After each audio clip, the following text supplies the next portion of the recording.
Hey everybody, Mr. The Fanboy here, back for another video, and this time, this is my salute and thoughts on Lucha Libre wrestling in 2016. In my opinion, Lucha Libre, Lucha Libre professional wrestling, in my opinion, is not only some of the greatest professional wrestling in the world, it's the greatest professional wrestling now in a time period where wrestling is at an all-time low. Lucha Libre as a whole is the best professional wrestling around. It's very old school. It's very old school, which is the way I like it, with with a large and colorful cast of characters and some of the most exciting wrestling action I've seen. I've seen in the ring, and that's the main thing I want. The character, wrestling, and characters. That's what I want. That's what I want in professional wrestling. And I love lucha. I love Mexico's take on wrestling. First off, you have the larger than life characters with the mask, the costumes, the hair. I love the various storylines centered around the mask and the hair, and I love the exciting wrestling action and the stories these men and women tell when they get in the ring. They tell a story of good versus evil, which in my opinion is a totally a lost art in WWE, in WWE wrestling, WWE wrestling. But yeah, it's been the best wrestling this year. If only Lucha Libre could become as popular in America as they did, as they are in Mexico and everywhere else. Everywhere else they're revered, but if they could be that popular in America, man, in America, man, wrestling would still be good, would still be worth watching, man. This could be if this could be popular, I would still like professional wrestling. If from stuff like this, and the next promotion I'm going to talk about in the next video after this is TNA. If TNA and this were still popular, were popular, were the best promotions around instead of WWE, were the biggest in town, I would still like professional wrestling, man. But let's get to the Lucha Libre promotions. This is also an updated video of a video I did well, actually it's 2000, actually according to the clock now it's 2017 now.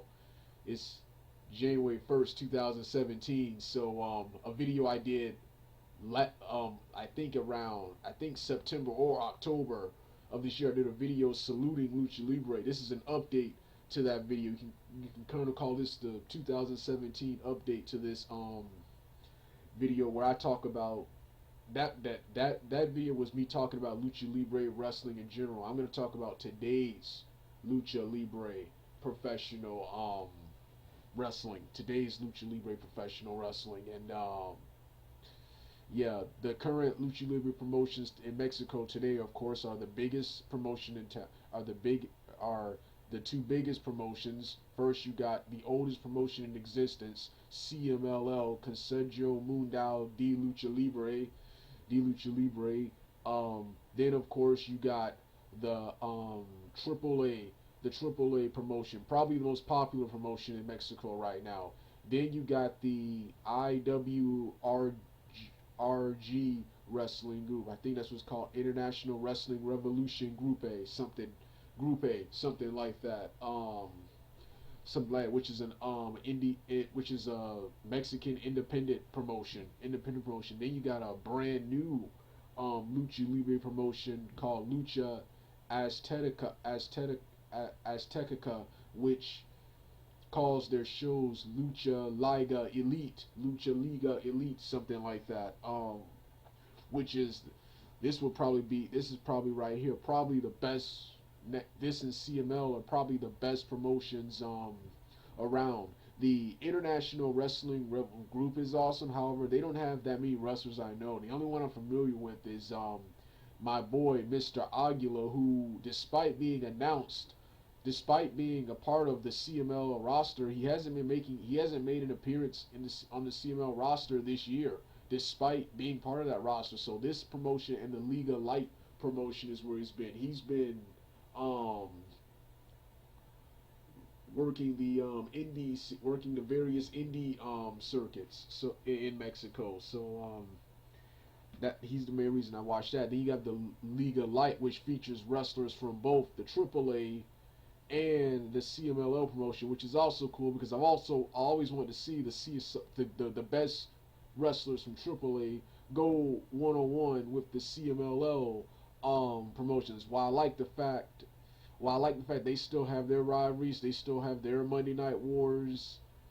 There, I would love for more cooperation between those two promotions. So I'm finally happy they have a new Liga Light promotion where wrestlers from all over promotions, even Bobby Lashley from TNA has appeared on this promotion. Even Lucha Underground wrestlers like the Mac has appeared on this promotion. And finally, last but not least, I keep forgetting, this is my opinion. Right after TNA, I think TNA is better, but right after TNA, Impact Wrestling, Lucha Underground is the best professional wrestling on television. CMLL, Lucha Libre Azteca, IWRG, and the AAA promotion. These are much better. However, these are not nationally televised. Lucha Underground, in my opinion, is the best wrestling show on television right after TNA. It's the second best wrestling show on television right after TNA. I think Impact Wrestling this year has been much better than what's his name, but Lucha Underground is awesome. I'm going to start off with CMLL. CMLL, man, they have probably, them and Lucha Azteca have the best wrestling products around, man. Have the best wrestling products around. I like Volador Jr., who I saw years ago in TNA, who I saw 9 years ago. It's nine years ago in TNA, back in 2008. I saw him in TNA. I like how he has now become the face and one of the top faces, Technicios, as they call him in Mexico, for the CMLL promotion. He's like the Shawn Michaels. He's like the Shawn Michaels of CMLL. He's like him and another guy. Him and another guy who is also coming up as a top contender named Johnny Idol are like the Shawn Michaels of CMLL. He uses the super kick and several high flying maneuvers and has a similar wrestling style featuring mat wrestling, boxing, boxing,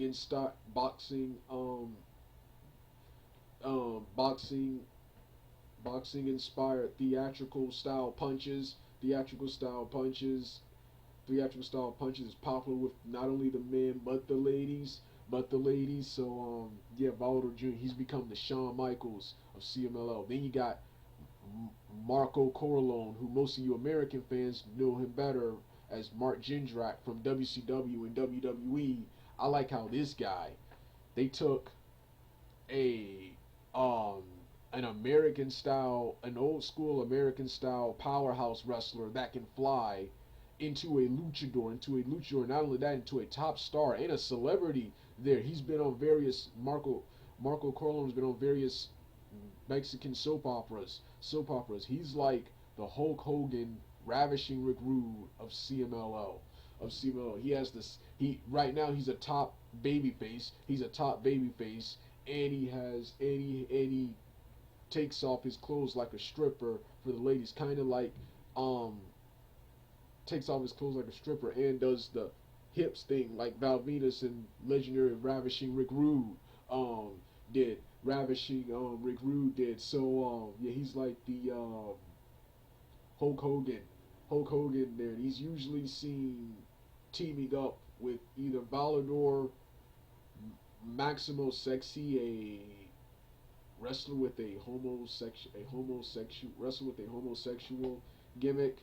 Maximo Sexy, I like his character, but I cannot stand his wrestling matches. Too much fondling and touching of other men instead of wrestling, man. Instead of wrestling, too much kissing and fondling people. Too much kissing and fondling people. He's usually seen teaming up with them or with Atlantis, and I think the other guy is Stucker Jr. Yeah, Stucker Jr. Atlantis and Stucker Jr. Yeah, then you got Atlantis and Stucker Jr. veterans of CMLL. Then you got Angel Del Oro, one of their better high flyers. Never been a fan of Mystical, but I love his costume and his character. However, I've never been a fan of Mystical, but I'm happy to see him back. He was always better in CMLL and Lucha Libre than he was in WWE. Never liked Mystic because he was always a high flyer, and I really don't like high flyers because it's not realistic. It's not realistic. It's just spot fest garbage. I only like I like brawling, mat wrestling, and power moves and weapons. That's what I like to see in wrestling. I only like to see a couple of high flying moves. They've usually after certain points or spots in a match, as they call them, spots in a match, or after they've beaten up, or after a wrestler has been severely beaten up to the point where doing a spot would be believable. Just a match with multiple spots, yeah, I don't like that. I don't like that. With multiple high flying spots, or when a little wrestler wrestles a big wrestler, and the little wrestler's been portrayed as being able to do anything. Even for me, he's putting his body on the line to defeat the much larger wrestler. So that's why I've never been a fan of Mystical, Carisco, and I keep forgetting the other one. I keep forgetting the other one's name, but yeah. Then you got other veteran wrestlers. So yeah, Angel Dora, he's the best of the high flying group of people. Then you have the top heel, the top Rudos. You got Rush, Perioth, and keep forgetting. Oh yeah, La Mascara 2000, whom I can't stand, but he does his job great as a heel. But I can't stand this guy. He's always posing, running around, doing anything but wrestling. But I give him that. He's an awesome heel because I can't stand this guy. He does his job well as a heel because I can't stand this guy. In CMLL and Lucha Libre, the heels are usually the best. They usually have the most realistic and roughest fighting styles, fighting styles. They do anything to win, and they really be putting over these baby faces strong and be beating the crap out of them in these matches. The heels are the best, but they really do put over the faces as underdogs. The heels are the best. Yeah, so you got Perioth, then you got my boy Shocker, who I saw years ago in TNA. He's also one of the top heels, and he teams up with Ray Bucanero and another guy named Vangelis, as the top heels, and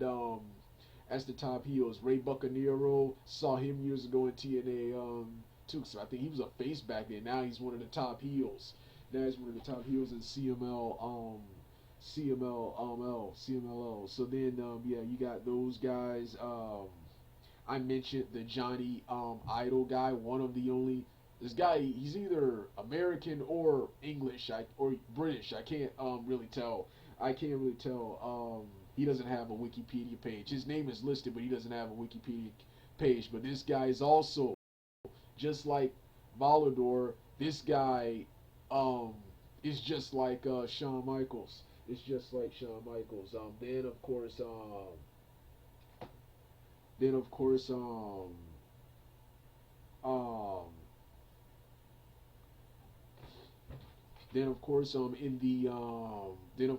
you also have other veteran wrestlers like Blue Panther. He also has a son, Blue Panther Jr.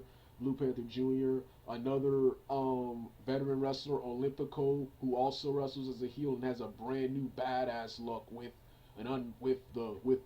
since he lost his mask, he has generic wrestling gear with a do-rag, which shows he's like a veteran or chief or something. Then of course you got I mentioned Mr.Aguila, who Attitude Era fans remember as Issa Rios from WWE. He's also a veteran luchador. However, like I said, despite being on the CMLL roster, he's not there. You also got Starman, who teams up with a guy named Ultraman as part of the gimmick. Then of course you got, working as a heel, you got Policeman, and Lita set a Rey Mysterio hybrid type, Rey Mysterio Jr. hybrid type, Rey Mysterio Rey Mysterio Jeff Hardy slash Rey Mysterio hybrid wrestlers. So like I said, you got some really awesome wrestlers here. You also got some, like my opinion, lame wrestlers. Like you got another top heel is Cavanerio, who has wrestled with a caveman gimmick. This guy is one of the most boring wrestlers I've seen, but he is an awesome character and does play his role right as a heel. But he's one of the most awful wrestlers I've seen. Then of course you got and his tag team partners aren't that better either. On one taping, another awesome veteran wrestler, Negro Casas, who is working as I think as a Rudo and a babyface. He's in a different role every time I see him. He works as both. It depends on who he's paired with. It sucks that he had to be paired with Cavanero and his lame stable of wrestlers for one trios match. Then of course you got Cranio, who this guy would be good if it wasn't for his terrible costume and his weight, which slows him down in the ring.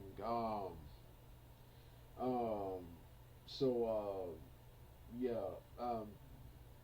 Like I said, you got a badass roster. I may do another video putting over the CMLL roster because there's so many more. Then you got the Lucha mini wrestlers. These guys, the mini wrestlers, I call them Lucha minis or small people's division. I don't call them midgets because I think that's disgraceful. These guys can go and be putting on some phenomenal matches, man. Putting on some phenomenal matches. The Divas, they got some awesome. Not Divas, the Lucha Estrellas, the female wrestlers, phenomenal. However, like I said, I can't watch their matches because they love the trios matches too much. You rarely see a match between just two normal 1-on-1 match. They always like to have these trios 6-man tag team matches. The only thing I don't like about Lucha Libre, they're awesome, but it's way too much and it's too much to call at times. So yeah, that was the CMLL promotion. Then I love their television structure. It took me a while to understand it, which is why you haven't been seeing many reviews. You didn't see any reviews last year for CMLL because their TV structure didn't make any sense. You have the Monday night show. You have the Monday night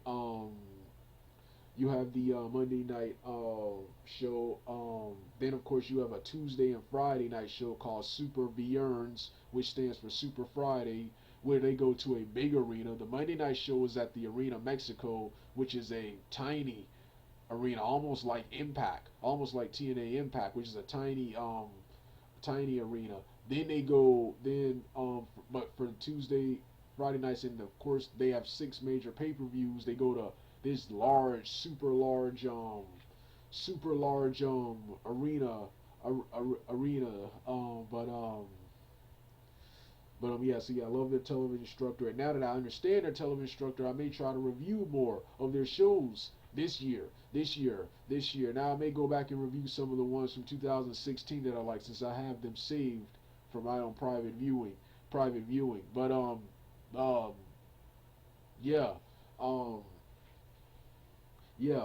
like I said with CMLL, I said it in my CMLL review for December 2016. I'll say it again. The only thing I do not like about CMLL and Lucha Libre in general, they're the only promotion, in my opinion, where they have way too much professional wrestling. They have way too much wrestling on their show. See, their product is structured like boxing, MMA, and the sport of soccer, or football, as they call it in Mexico. They have shows. They have shows. They have information shows which build storylines and build up feuds. But their wrestling shows is all action. I wish, since the first 2 or 3 matches of the 5 to 6 matches on the card are usually filler, I wish they would use that time for more talking and building you up and setting you up for the next hour of the show, because it's usually the last 4 matches that are the most important matches. The first three matches are usually just filler. Are usually just filler. It's the last three match. It's the last 3 or 4 matches that are the main story of the feud, that are the main matches. So I wish they would use the first hour to sell you on that last hour. That's the only thing I don't like about CML. If they did this, they would probably be more popular. They were probably more popular here in America. They need to actually, I can't believe saying this, they need to adapt some elements of sports entertainment from American wrestling. American wrestling. They need to use more concepts from TNA.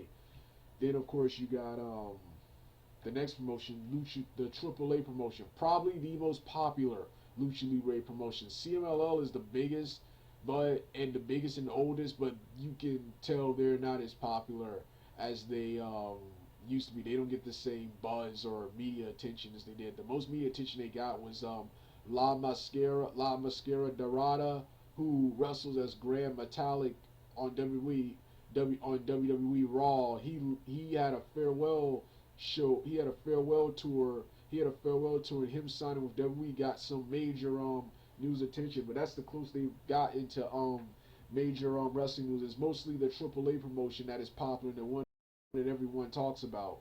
So yeah, the AAA promotion. The AAA promotion. I've always thought the CMLL promotion, for the most part, was better. But one of the things I loved about the AAA promotion was that it featured younger, faster wrestlers, and it still does today, featuring wrestlers like my boy Angelico, and of course this was a promotion that innovated the legendary six-sided ring. Now, in my opinion, AAA, they were much better back in the 90s and 2000s. But they're still a good promotion. Now. They were better back in the 90s and 2000s with the really cool blue color scheme, which I love this new red color scheme they have. But I thought the blue was much better. Haven't been watching much of the AAA promotion, but from what I've seen, it's been awesome, especially their pay-per-views, man. I haven't been watching a lot of their worldwide shows, which is their major taping shows, their major taping shows, the AAA worldwide shows. I've been mostly watching their pay-per-views, Rainy Rays, the Lucha Libre Cup, which I never got around to reviewing because that show is just way too long to review. The Lucha Libre Cup, the Trios Cup. Then of course you got their WrestleMania Triple Mania, which was phenomenal this year, and you got Heroes Immortal, and you got this was the only Lucha Worldwide show I actually watched, and that was the Star Japan series, where they have their wrestlers going over to the Pro Wrestling Noah promotion in Japan and having their wrestlers compete with their wrestlers. So like I said, man, another awesome promotion. Then of course, like I said, you got this brand new promotion that come up called Lucha Libre Liga Light, Lucha Libre Azteca, and they call their tapings Lucha Liga Elite. This promotion right here is probably the best promotion in Mexico, because this promotion features wrestlers from all over CMLL, the AAA promotion, and even Lucha Underground and TNA, because Bobby Lashley was wrestling on one of their November tapings, which was that's the last taping I've seen from that show. I hope they tape more shows. I hope they're taping more shows currently now, and will air them in 2017, because this promotion is awesome. This promotion has a setup similar to CMLL, but it has faster, much more exciting action, and it features wrestlers. Like I said, it features my boy Mr.Aguila, who hasn't been seen on the CMLL roster despite being part of the roster. So yeah, this promotion right here is phenomenal, and it's and unlike the AAA and the CMLL shows, which are both 1 to 2 hours long, this promotion right here is only is only an hour long, so that makes their shows easier to watch. Then of course you got the International Wrestling Revolution Group A, Group A, which is one of their longest running independent promotions. I'm not familiar with any of the wrestlers on the card, but like I said, my boy Mr.Aguila is a veteran here. They got several cool wrestlers like Devil Rocker, Trauma, the Trauma wrestlers, and many more. But like I said, my boy Mr. Aguila got me to tune into this awesome promotion. And this has, since it's independent, this has much better camera angles, close up of the action in the ring, almost as if you were there, almost as if you were there.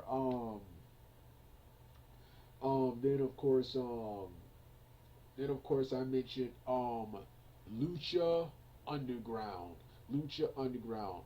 Love Lucha Underground. Haven't been watching much of Lucha Underground this year because three of my favorite wrestlers and two of my favorite wrestlers, and that's Angelico and my boy Justin Gabriel, PJ Black, haven't been featured on many of the tapings. They finally made their return on the last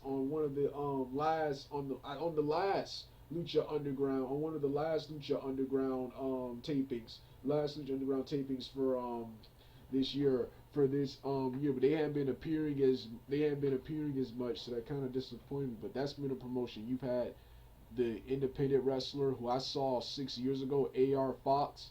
AR Fox debuted. You got these new wrestlers dressed up in reptilian gear who debuted. Johnny Mundo became the Lucha Underground heavyweight champion, and I love the Lucha Underground product. The only thing I don't like about Lucha Underground is that it's more of a, despite being a pro wrestling show, it's more of a martial arts stunt show.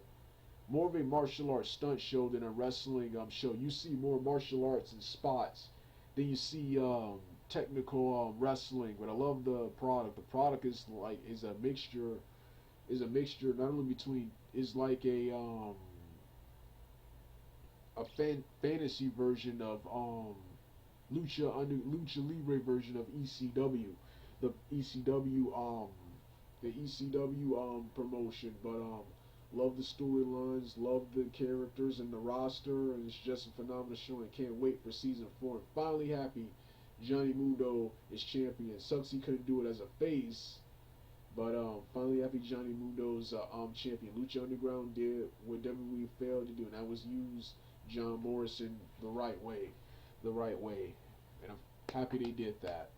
So yeah, then of course, that was Lucha Libre in 2016. I'll be talking about these promotions individually. All right, I'm done.